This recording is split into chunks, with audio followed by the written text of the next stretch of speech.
বৃহস্পতিবার 3 জুন সকালের সংবাদ নিয়ে চলে আসলাম আপনাদের মাঝে। আজকের পত্রিকার শিরোনামগুলো হচ্ছে: মালয়েশিয়া সর্বোচ্চ 40,000 কর্মী নেবে, হাত পাখার মিটিং, বিএনপির বিরুদ্ধে ষড়যন্ত্র, ঢাকায় নতুন সৌদি রাষ্ট্রদূত, অপতথ্য মোকাবিলায় জাতিসংঘকে আহ্বান, দুর্নীতিতে অলরাউন্ডার কামাল, সম্পদের পাহাড়, তারিখের জব্দের আদেশ, আছেন রেহানার স্বামীও, নুরুলের মুখে রাতের ভোটের ভয়ঙ্কর কাহিনী, হাসিনার 6 মাস কারাদণ্ড, আদালত অবমাননা, ক্ষমতাচ্যুত হওয়ার পর প্রথম কোনো মামলায় সাজা। তারেক রহমান বলেছেন, জনগণের প্রত্যাশা অনুযায়ী কাজ করতে হবে। এই দিনে বাড়ে আন্দোলন তীব্রতা, জুলাইয়ের দিনগুলি। অবশেষে গাজায় যুদ্ধবিরতির আভাস।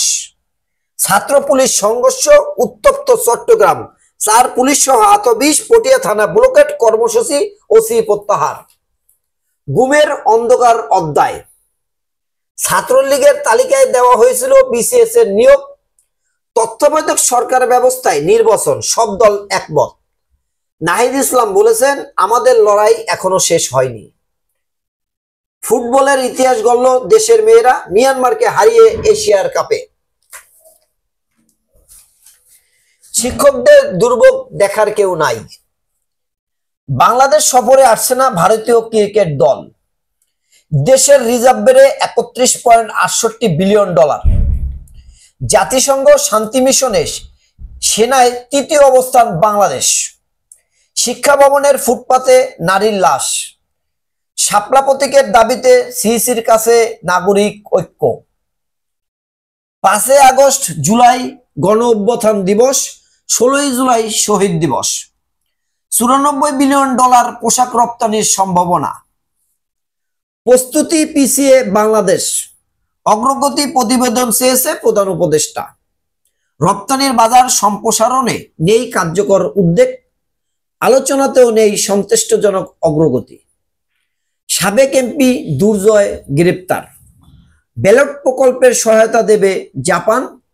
রাজধানীতে 5 লাখ সৌদি রিয়াল ছিনতাই, আটক 6 জন। এনবিআর এর 3 সদস্য ও 1 কমিশনারকে অবসরে পাঠালো সরকার। রাতে বেপরোয়া পরিবহন, খুবই ভয়ঙ্কর।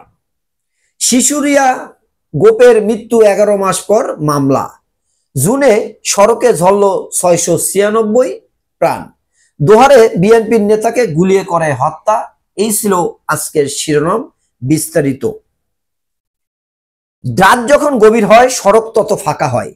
ওই সুযোগটাই গতি বাড়ে পরিবহনের, বিশেষ করে ট্রাক, বাস, প্রাইভেট কার ও মোটরসাইকেলের গতি বাড়ে দ্বিগুণ। গতকাল রাজধানীতে সড়ক দুর্ঘটনায় মারা গেছেন 5 জন। এছাড়া সুযোগ পেলে রাজধানীর অভিজাত এলাকায় কার রেসিং এর নামে বেপরোয়া গাড়ি চালানোর মেতে উঠেছে উঠতি বয়সী কিশোর তরুণদের বেশ কয়েকটি গ্রুপ। পরিবহন সংশ্লিষ্টরা বলছেন, সড়ক দুর্ঘটনায় নেপথ্যে রয়েছে সরকারের কার্যকর পদক্ষেপ অভাব এবং সরকারের সড়কে চাঁদাবাজি। আজকের মতো এখানেই শেষ। প্রতিদিন পত্রিকার শিরোনাম নিয়ে চলে আসবো আপনাদের মাঝে। আসসালামু আলাইকুম।